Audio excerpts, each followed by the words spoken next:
Hello everyone, and welcome back. And thank you for joining me today.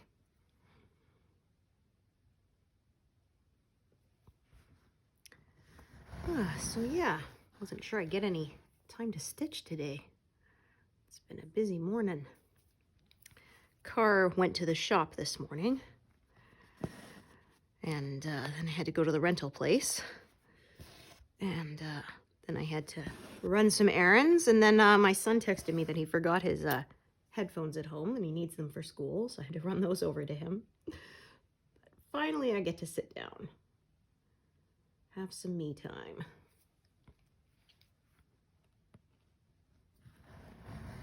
Yeah, so on my rental vehicle, the brakes are much more sensitive than on my usual ones. So yeah, tested them in the parking lot, and yeah, gotta make sure I don't hit them as hard.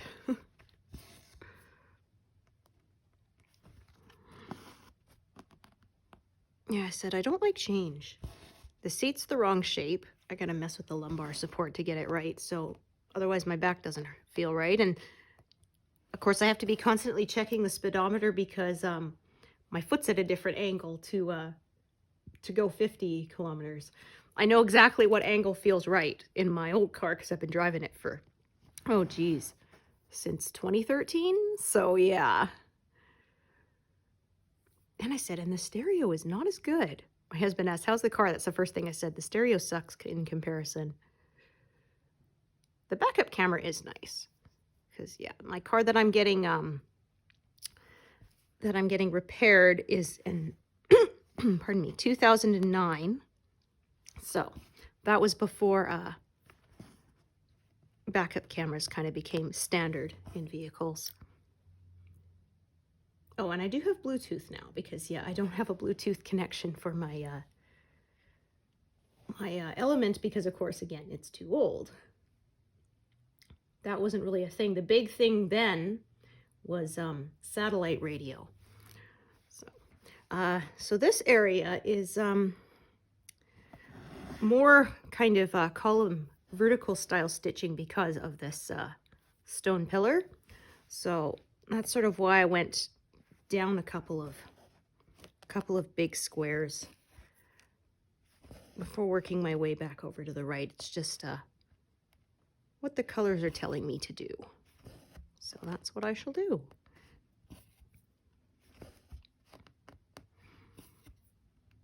Yeah, so this column area tends to go a little faster since it's a lot more vertical lines and a lot less confetti. At least it certainly did on the other side of the pattern.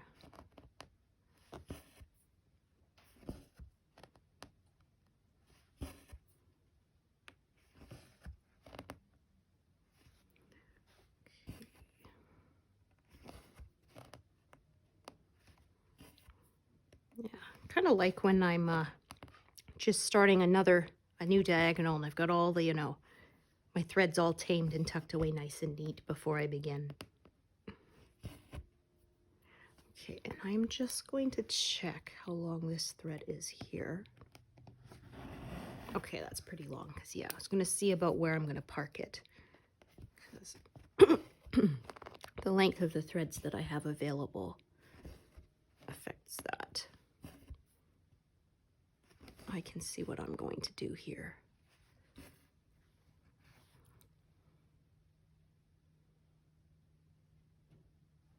Oh, that was in search mode, not markup mode.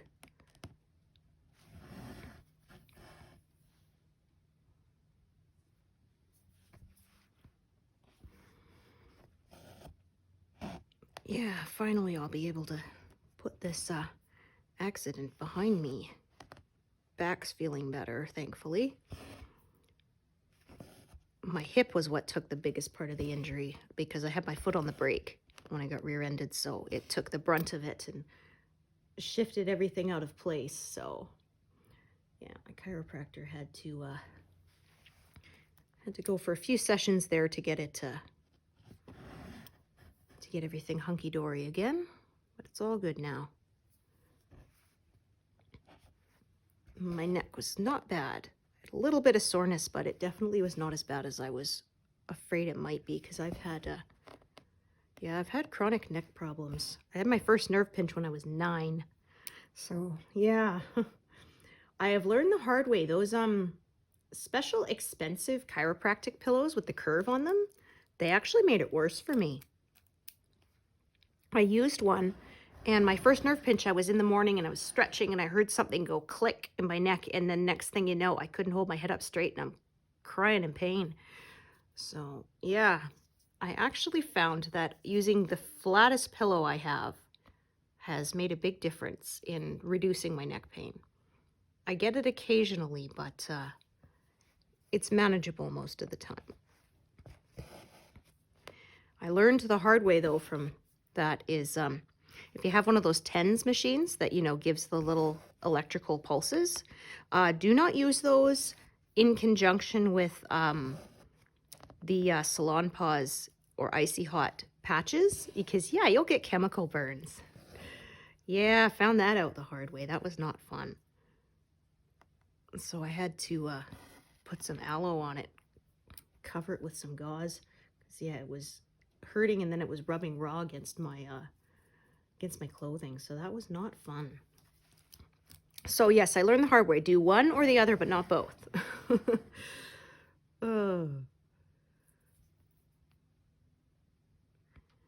I don't know why, too. This last time around, I didn't find the TENS machine as effective. Before, it felt more like the muscles were contracting, and so it was like somebody's giving you like a shoulder massage and squeezing your muscles rhythmically. This last time I used it, it just, I don't know why it felt different, but it did. It just felt like electrical pulses, and the muscles didn't feel like they were responding to it. So, yeah, my husband got that after a back injury from a very bad car accident. We had a head-on collision. At the time, you couldn't buy those things over the counter. It actually had to be prescribed by a doctor. This was, pardon me, 20 years ago. So, yeah. Fortunately, he is better now. Yeah, it's interesting, actually. Acupuncture was what worked for him, because he'd been to lots of physios and stuff, and he said he was getting to the point where, pardon me, the painkillers just weren't doing it anymore, and, he didn't really want to go to taking more and more of it. And so our doctor said, well, are you really willing to try something that's a little, a little different? And he said, well, at this point, sure, he's willing to try anything, right? Chronic pain will do that to you. And so he sent him to get acupuncture. And yeah, 3 sessions got his life back. So worked for him. Because before that, they were talking potentially back surgery. And, I know a lot of people undergo back surgery, and a lot of times people consider it routine. But, I mean, it's scary, right? I mean, they're still messing with your spine, and if something goes wrong, right? I mean, you could end up with permanent problems. Oh, especially since there was a documentary a few months back called Dr. Death, and it was really good. It was based on an actual doctor who he maimed so many people. It was pretty scary how little accountability there was. I mean, he paralyzed his best friend, made him a quadriplegic.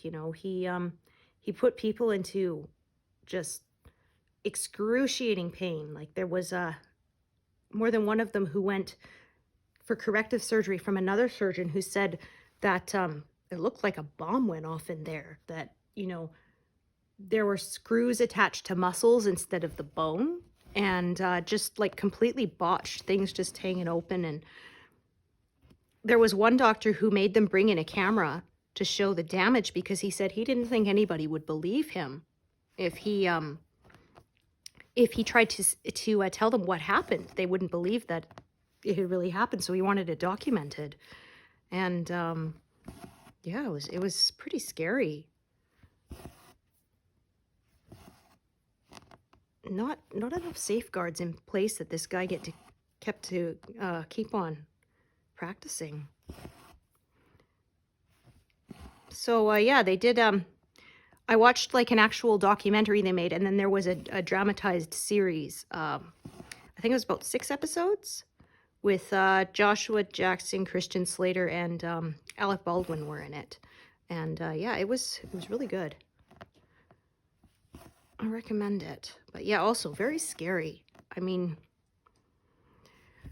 definitely not something you want to happen to you.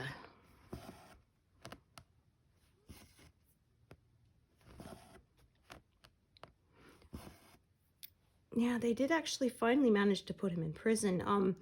It was for elder endangerment that they actually did it for. So their argument was that he knew that he was extremely likely to cause harm to these elderly patients that he was operating on, and that he basically acted with callous disregard, whatever. So it kind of reminded me how you know, they didn't catch Al Capone on racketeering or intimidation or extortion or any of that stuff. They got him on tax evasion, right?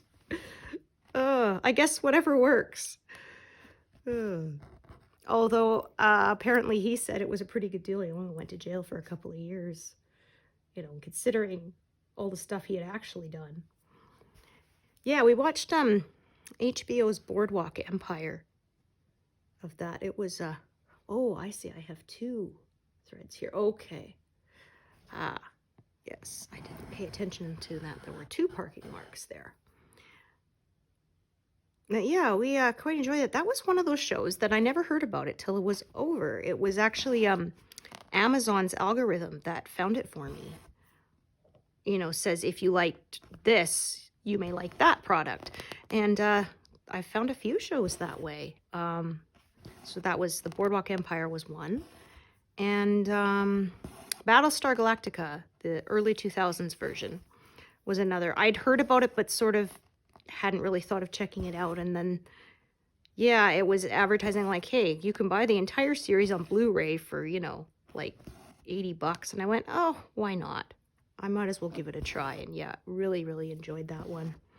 That's up there as one of my favorites. Can't believe I didn't catch it when it was first on. But again, it was one of those, by the time you heard about it, it was already in its, you know, 3rd season or so, and it's more of not episodic telling, but more of a, you know, overarching storyline, and it's really hard to jump in the middle if you don't know what happened before. Because I remember they made a TV movie in the middle of the series about other events that were just sort of referred to off screen during the script. And if you hadn't seen the show, you would have been totally lost. Like sometimes they can make movies based on TV shows and you don't have to have watched, you know, the source material. But this time, no, you absolutely had to have watched the show, or you wouldn't have had a clue what was going on. And, oh, they made a prequel to it called Caprica, which unfortunately only went for a season. But, yeah, we really liked that one. I wish it had gone on for longer because they kind of had to wrap it up really quickly at the end when they found out they didn't get renewed. But, yeah, that was a good one. And then another one that I really liked that I found because of Amazon's algorithm was Hell on Wheels. Don't know if I've talked about that one before, but it's, yeah, by AMC, who made The Walking Dead, and it's a Western. Went on for 5 seasons. It was actually filmed in the Alberta Badlands, which I live near. Live near there, so. Yeah, and it was another one. Never heard of it while it was on, which is surprising. But came up in my recommendations, and it was like the first season was $5 on DVD, and I went, well, you know, for $5, I'll take a risk. And it ended up being one of my favorite shows. My husband doesn't always watch everything with me, but about halfway through, he caught bits of it, and he said, okay, the next time you're watching this, I want to watch it with you. So I got him hooked on it too. I did that with a lot of shows actually. Murdoch Mysteries, which is one of my favorites. It's actually the ringtone on my phone. That's a Canadian show. And it's set at the turn of the century. And I just love it. The main character, he's a detective, and he comes up with all these little gadgets and stuff that weren't actually invented but could have possibly been invented, sort of with the technology they had at the time. So like he makes a metal detector where somebody has to be riding a bike and it's hooked up to it, and they've got, you know, these probes, and it goes with magnets, and, you know, it's an electromagnet. So if you catch it, it, you know, senses it that way. And of course they didn't have such a thing, but technically it would have been possible if somebody had thought of it back then. So yeah, really love that, especially because I think the main character reminds me a lot of my husband, because my husband is a real tinkerer as well. Invents stuff and figures out how to use stuff in ways that you wouldn't expect it to. So yeah, really been enjoying that one. It's still going on. Yeah, I highly recommend it. If you get Acorn TV, you can see it on there. If you're Canadian, if you sign up for the CBC Gem app, you can watch it for free. You just have to watch some ads, or there's a Gem Premium that you pay a monthly fee, you know, for normal streaming, and you don't have to watch any ads. But yeah, it's a great show. It's produced by CBC now, but it didn't used to be. Yeah, it was an independent show, and then it got so popular that the CBC bought it, took over it. And thankfully they stayed true to the characters. They didn't wreck it, because sometimes that happens, right? But yeah.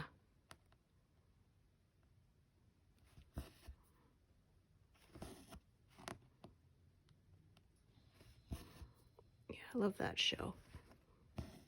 Yeah, Canada doesn't have as much shows, but we've got some pretty good ones. There's other ones you can watch on that if you're in Canada, or I guess if you have a VPN, you could watch. They have Kim's Convenience, which is a show about a Korean family who runs a convenience store. So funny. Unfortunately, they canceled that one very unexpectedly. Like, the finale kind of wrapped things up, but you could tell that they were not expecting it to actually be the series finale. It was supposed to be the season finale. Really wish they hadn't, because it was really fun.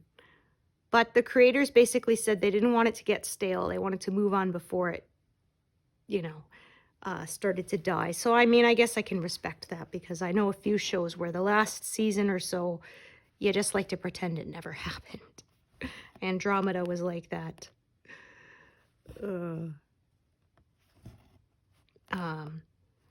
What was it? Earth Final Conflict. Yeah, we couldn't even get through that last season. That 70s show just was not as funny once Ashton Kutcher and Topher Grace left, of course. I mean, you can't take out two of the biggest, funniest stars and have it work the same way. It's just not as funny. So...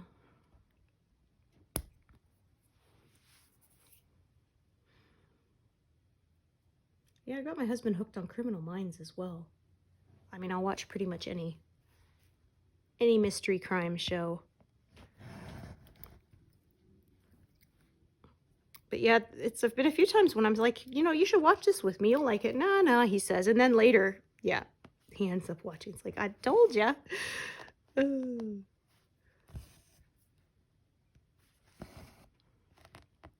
Yeah, he and my son really like to watch a lot of Discovery Channel stuff and History Channel stuff. There's like, they had Highway Through Hell, and we've actually driven on a lot of those highways, because they showed the Coquihalla Highway, which is, yeah, pretty treacherous through the Rockies in BC. And there's Heavy Rescue 411, which they really like, which, yeah, shows them how they clean up big accidents and, you know, rigs gone off the road and stuff in those treacherous areas, how they tackle that. Okay, so this has got a lot of this color in this area, so I am going to actually pull this out my envelopes and put it in my working tray, because I'm going to need it a lot. That way I don't have to take the envelope back and forth out of my collection. So, okay, come on, load. There you go. Knew you could do it. So, just gonna see. I'm gonna have more than one thread here. I can tell. There'll be some crossing back and forth. So I'm thinking I'm gonna end up with 2 threads, and you will see what I mean as I stitch. So let's see, 30, 42. Try to keep things in numerical order in my working tray. Easy to find that way. But sometimes that involves some shuffling around when I do that.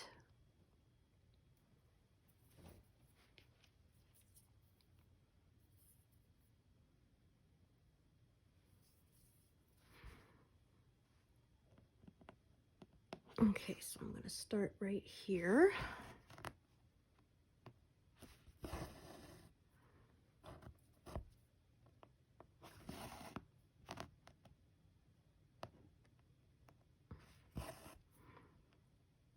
And then I'm going to carry it and park it right, oops, right here.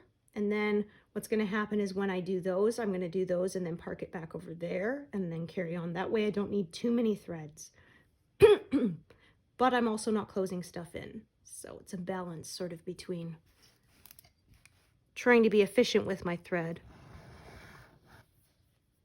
trying not to close stuff in, and trying not to have more threads attached than I actually need.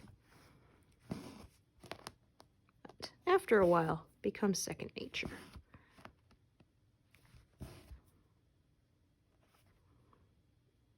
Yeah, so this pink here on the stone column almost looks like it would be out of place, but it's the light hitting it.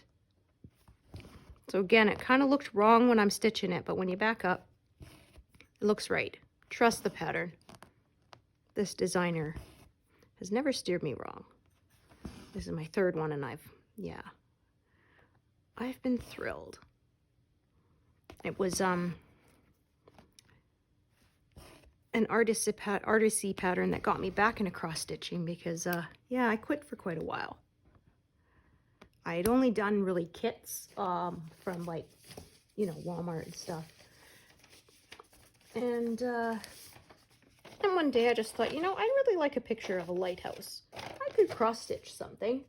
And so I went looking through it and found the Lighthouse at Sunset pattern by Artecy, and as they would say, the rest is history.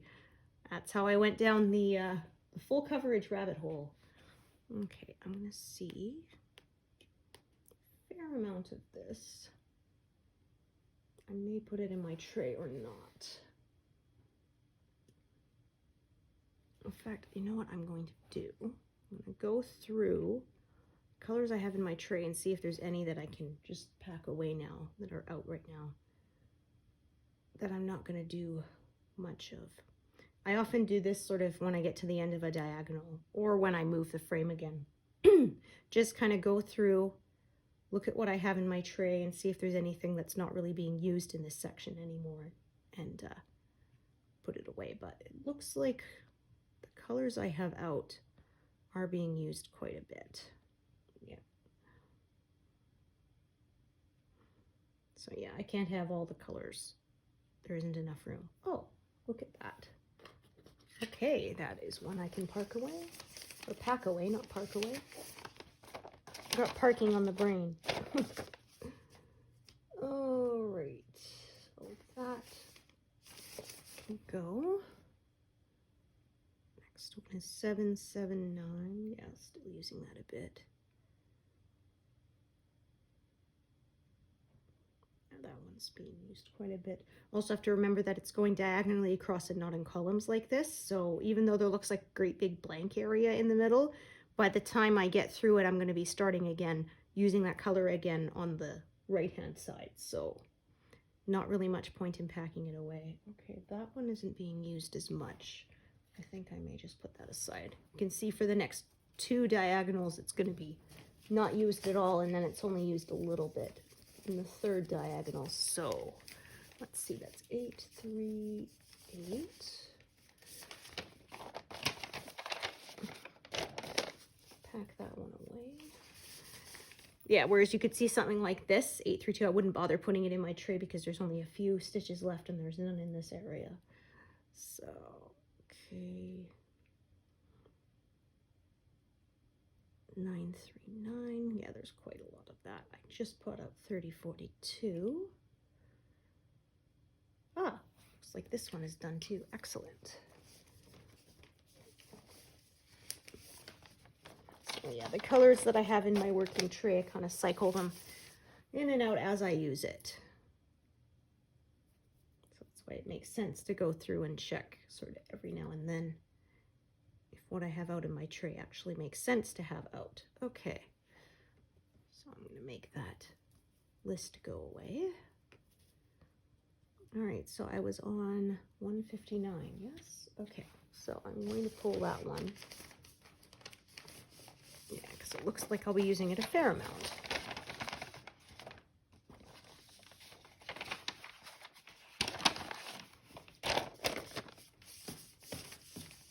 Oh, try to put my envelope back without dropping it on the floor.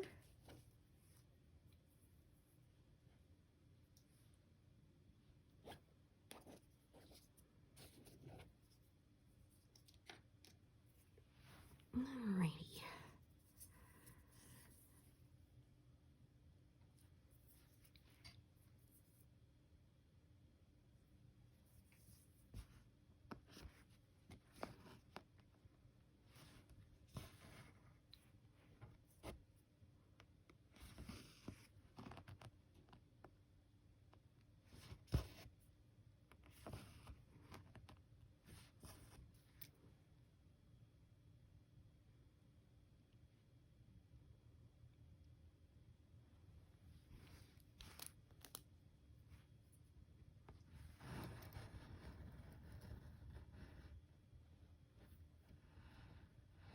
There we are.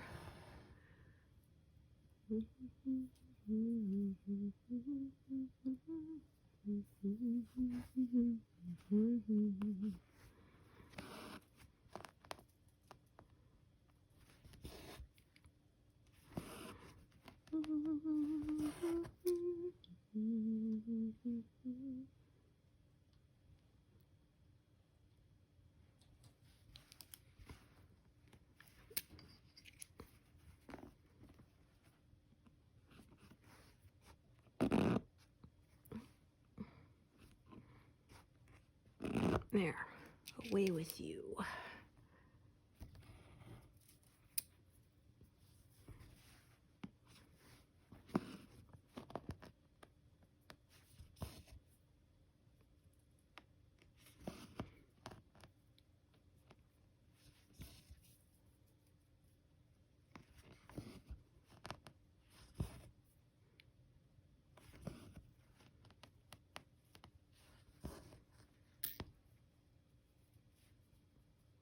Okay, I'm going to do this yellow stitch here because I can see I've got a bunch in a row next to it, the H symbol stitches, and I like to be able to do stuff sort of one after another when I can.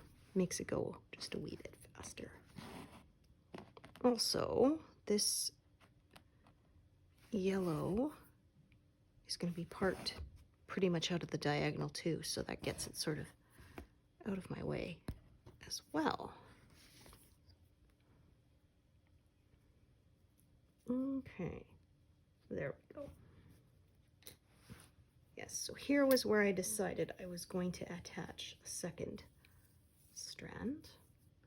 Sort of go back and forth like I did with the other one. So I got sort of two paths going.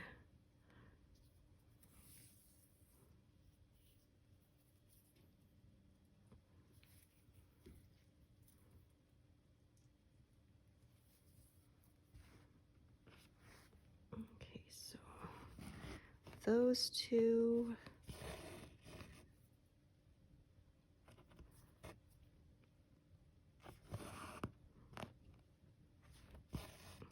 So oftentimes when stitching an area like this, especially as this bits of the lower parts of the diagonal get done, I'll do a lot of sort of vertical stitching because it just sort of goes that way, and then sort of reestablish my diagonals again past it, because that's just sort of the shape of the pattern. So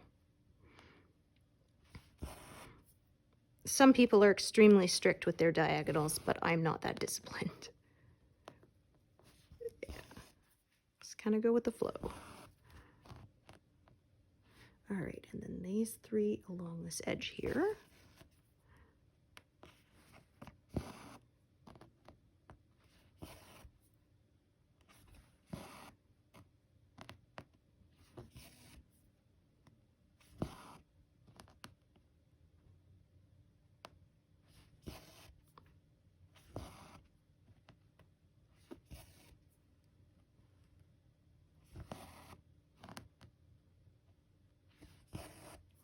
Okay, and then park it over here to the right.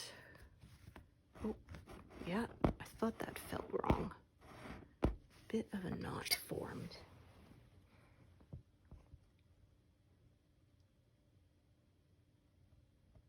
You could feel when I pulled it, it wasn't the right length. It had lost about a centimeter. Come on, let go. Yes, there we go, excellent. Yeah, it had suddenly lost a centimeter. That's how I knew to check for a knot on the other side when that happens. Sometimes you don't notice and have to fix it later, so yeah, best to try to catch it right away when you can.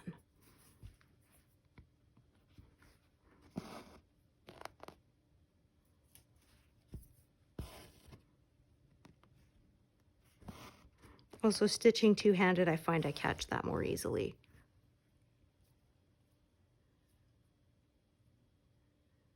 Because I can feel along the back with the hand that's underneath.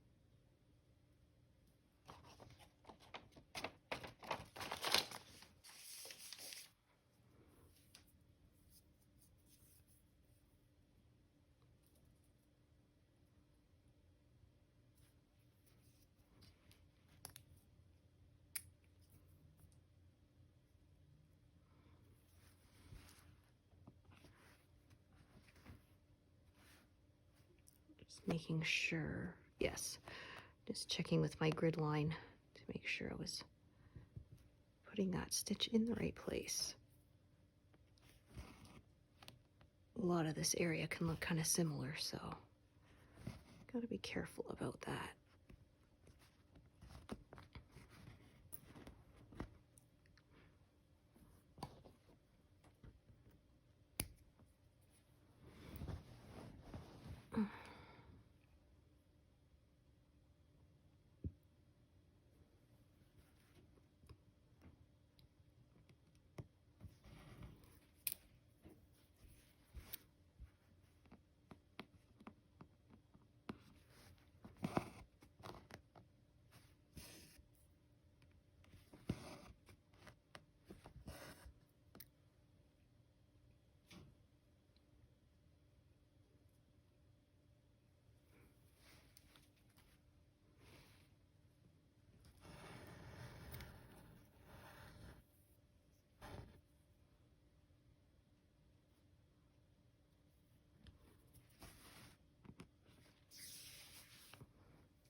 Okay, so just deciding for in the future if I want to do all of these in this area with one thread or add another. I think I'm going to try and do it with one thread. So do these three, cross it coming back up.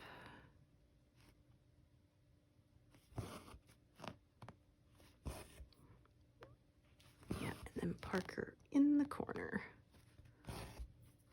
And I'm going to leave that for the next section.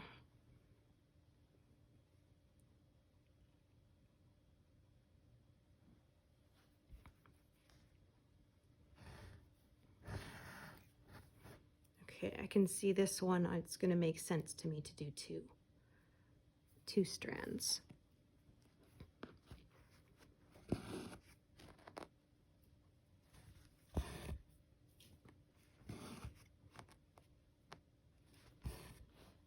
Especially since that's only a medium length, so I'm going to run out of it anyway.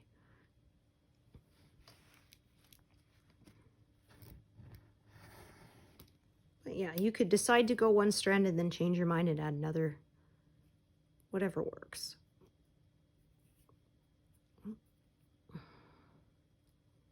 There we go.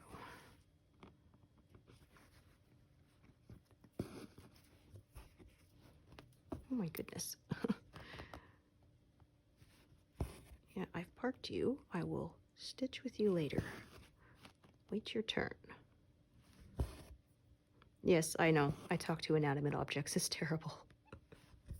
It's funny too because somebody, you know, I'll be trying to you know, like put a cup and it keeps falling over or something, and I'll be saying, "Stop it." And people think, "What? What did I do?" It's like, "No, I was talking to the cup, not you." And they just like look at me, "Okay, you're weird." But yeah, I know. I'm the kind of person I can't leave a stuffed animal in an uncomfortable position. When my son was little, right, you know, he would often leave his stuffies just sort of lying there, you know, their arms all bent behind their back, all funny, and I'd just be like, "Oh, you poor thing," you know, and I'd have to rearrange it to make it so that it wasn't in an awkward position because I'm just thinking how uncomfortable it would be. It's like, yes, I know it's a teddy bear. I know it's not alive, but just can't help it. It looks uncomfortable, so yeah. Yeah, I was the kid who I always made sure that my stuffed animal's face was out from under the blanket, you know, so he could breathe. Again, I mean, I know he's not really alive, but it just seemed wrong to cover his face. I mean, I wouldn't like my face covered with a blanket when I'm trying to sleep, right? It's too hot. So yeah, my husband said he was the same way. So I'm going to leave that one for the next diagonal. Yeah, it's sort of right on that line. And that one I unthreaded, so I'm not going to do any more stitches with that thread. Okay. So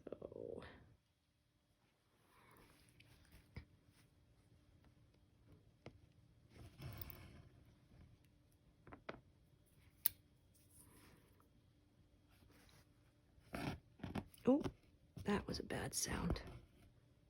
Yeah, that was not. Just gonna try and smooth this thread out there. Yeah, it was all twisted and tangled. I can tell from the feel, but can also tell from the sound too. When it snags, when it just doesn't come smoothly, I can hear that it doesn't sound right.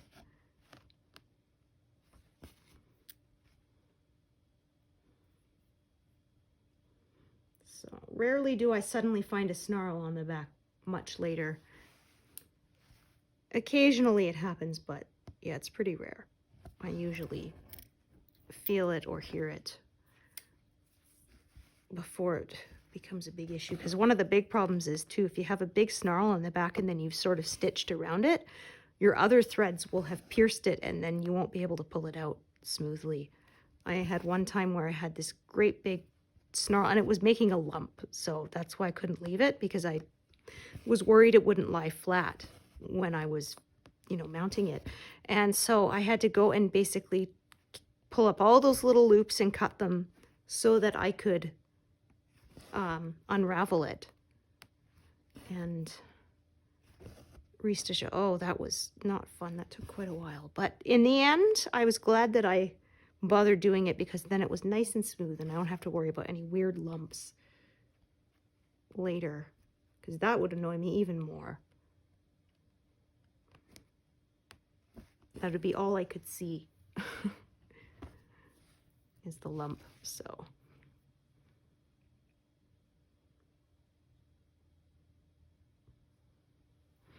yeah, even if nobody else could, it'd be all I would notice.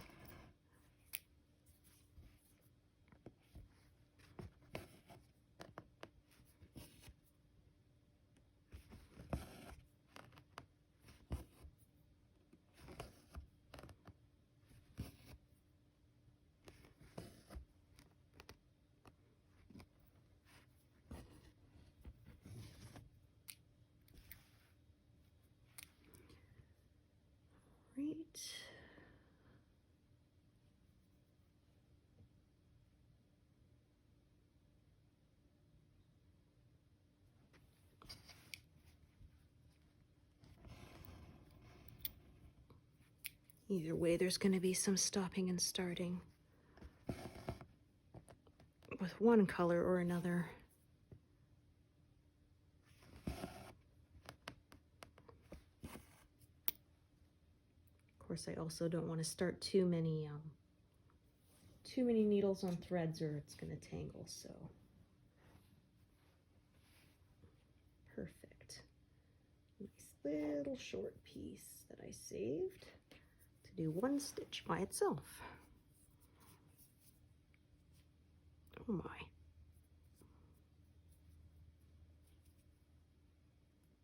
And if it will cooperate with me.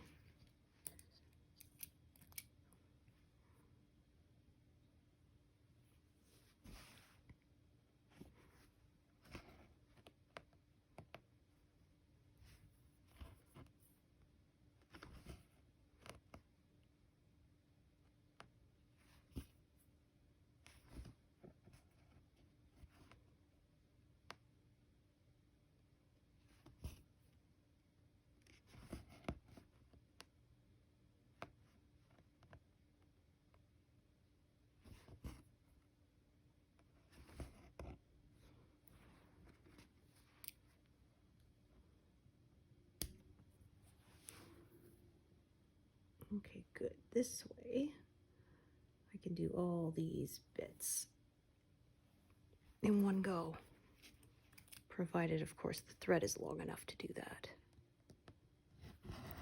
Yeah, it is. Yeah, a few times I've done that, sort of worked my way over to the right so that I could do a whole bunch of stitches in a row, only to find that the parched thread was like only long enough to do like 2 stitches. Like, well, okay, that was a waste of time. I should have checked.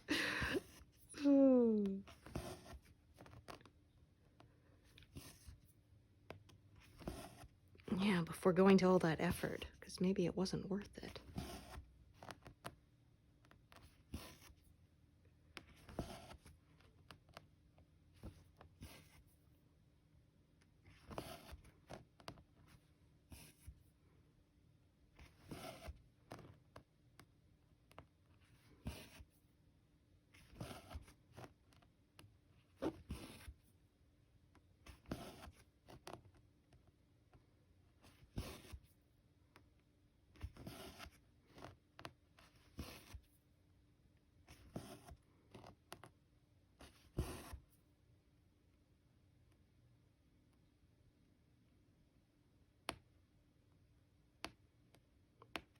That one was just kind of twisted, so I was just smoothing it in place. I had one time I was doing that and my needle actually snapped right through the eye. That was weird. Never had that happen before. I actually don't break needles very often. Generally, they have to get discarded once they get tarnished or rough and start snagging the fabric or the thread, because you don't want that, of course.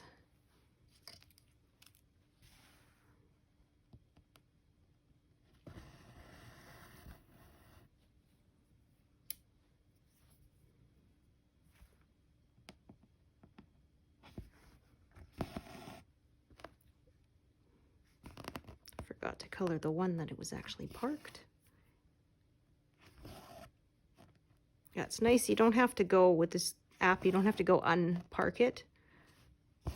Just marking it as, highlighting it and marking it as completed removes the parking mark and just has it as a regular completed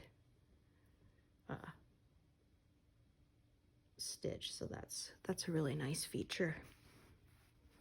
You can, of course, unpark it if you made the mistake of parking it in the wrong place, either with a double tap or just you highlight it and hit more, and then there's park upper left, upper right, lower left, lower right, or not parked, so you could remove the parking mark if you did that by accident.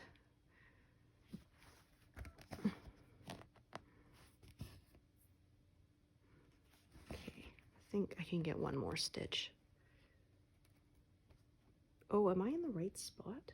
Do you know what? I just realized I picked up this thread. Yeah, because it's too close to the grid line. See, got to be careful.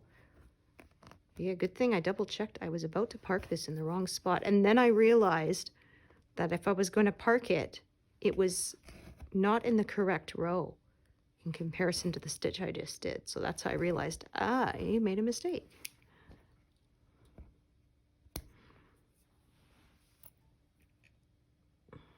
Yeah, this is why I would never stitch without a grid. For me, it is worth it. If you don't need it, then my hat's off to you. Yeah, so there, because yeah, you stitch it, this stitch is parked below the one I just did. Now I know I have it in the right place in comparison to all the other stitches around it. Okay, so either way, yeah, I decided I was gonna, because this one parked here is quite short, I'm gonna do those, park it down there, which means for this one, I will need a new thread. That was what I decided to do. Yeah, earlier on.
Well, since these two here, I won't close anything in, I'll just do them now too, since I already have the needle in my hand.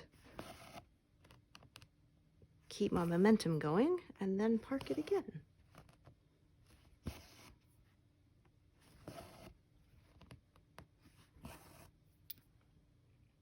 There we are.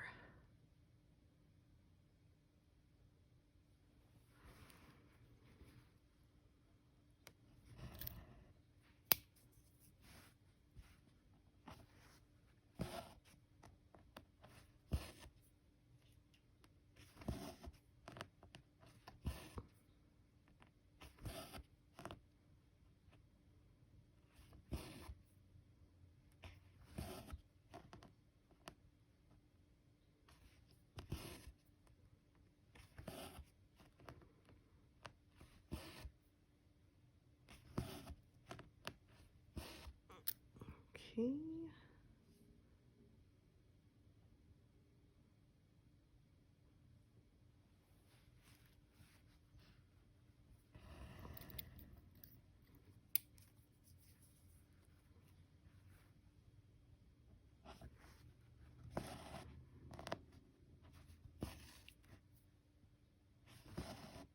All right, so parking this here, and it's kind of past the diagonal line. However, I'm going to do that stitch and carry it over to the left when I get to it,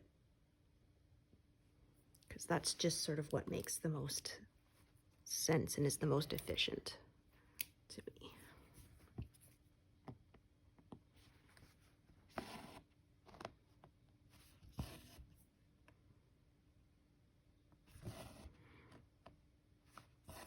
There we are.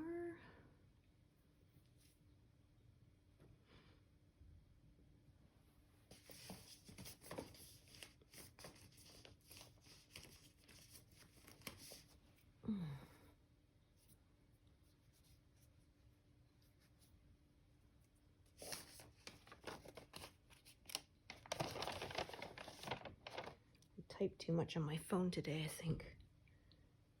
is starting to give me a little, starting to complain a little at me. I forget. I usually try to use voice text to save myself from the repetitive of typing on my phone, but I forget sometimes. Yeah, and then I pay for it later, so I have to be careful. So I may actually take a break soon, give my hand a bit of a rest, because I want to be able to stitch tomorrow. Pushing through the pain is not always a good idea, right? In fact, I'd say don't do it unless you absolutely must, you know. But you don't want to injure yourself more. You only get the one body, so. All right, so I think that is a good stopping point for now. I'll take a break, and I will see you for my next session, I hope. All right, so thank you so much for joining me, everybody. Bye.